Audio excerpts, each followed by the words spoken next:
Hey, Trip Chakouti here from SpineWise, and today I want to talk to you about something a little bit different. We haven't really discussed this before. Today I want to talk to you about gluten-free bread and your options that are available and what the different types of gluten-free breads are and why you may feel great eating some of them and not so good eating others. If you are loving our material, please like our Facebook page, subscribe to our YouTube channel and turn on notifications. We'll keep you up to date with all the latest information, all the latest videos that we bring out so that you can keep up to date with the latest in healthcare.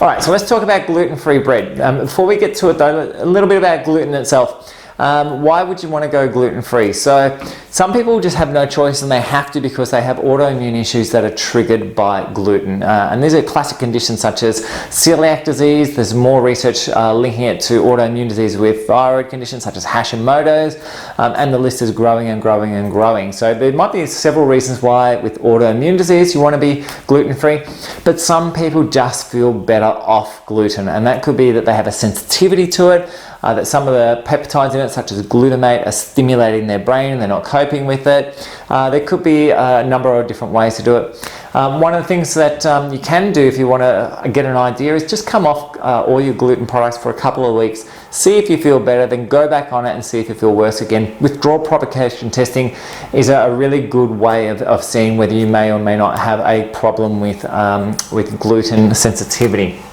All right, so let's have a look at our breads. So when we start talking about gluten-free bread, most of our gluten-free breads now are going to be rice, tapioca or corn-based, and they use that as a base to sort of form the actual content itself. There are a couple of different ingredients though that are common within these gluten-free breads. The most common one being potato starch. It's growing and growing and growing.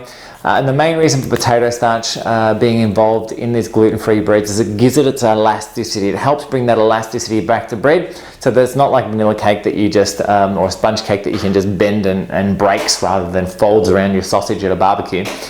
The issue for some people with potato starch is potato starch and white potato especially, is a very high GI product. And in some people that can create insulin dysfunction, which can also lead to inflammatory responses in people. So we do see a percentage of people struggle with potato starch, especially if potato starch is in the first 3 or 4 ingredients in the bread itself, which means the concentration of it is quite high. The other thing is we do see a small percentage of people who are having problems with their ileocecal valve function, who can have the ICV issue become recurrent if they're consuming potato as well. So it's just something that we've observed here in our office. Soy flour has been a staple in gluten-free breads for a fairly long period of time now. And soy flour itself, again, provides some of this elasticity and provides some of the texture to bread itself. One of the things that soy flour, though, it's not so much the soy flour, it's the soy itself that can be a problem for people. And there's a few different reasons for it. The first one may be that such a high percentage of our soy crops worldwide now are genetically modified, and such a high percentage have things like herbicides in them, and some people can be sensitive to those type of things for various reasons. The other thing with soy as well, soy does contain a high amount of phytoestrogen, and that estrogen can stimulate some people and create a level of discomfort and ill health and etc. in some people again, and potentially even put them at risk for other issues as well. So the soy is a problem for some people.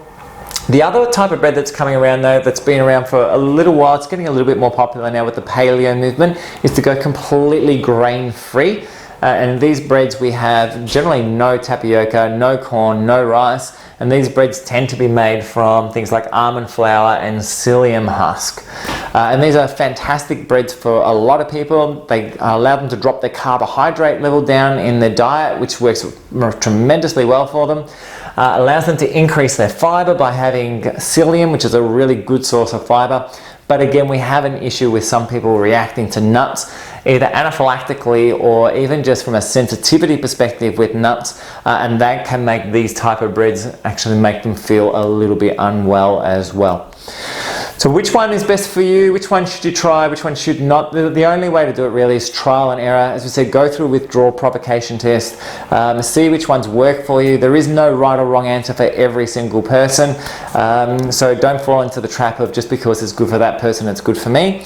Trial and error still is the best way to do it, and listen to your system. If you're not feeling well with one type of bread, it doesn't matter how it is, try a different brand, try a different type, look for the ingredient list and work out which ones work and don't work for you, and very quickly you'll find there's a way that you can actually can still consume your bread, be gluten-free, and still be happy and healthy.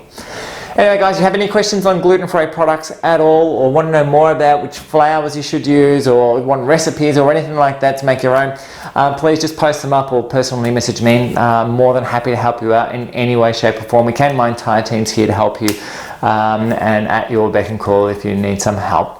Anyway guys, till now that's it for me, and I shall see you in the next vid. Bye for now.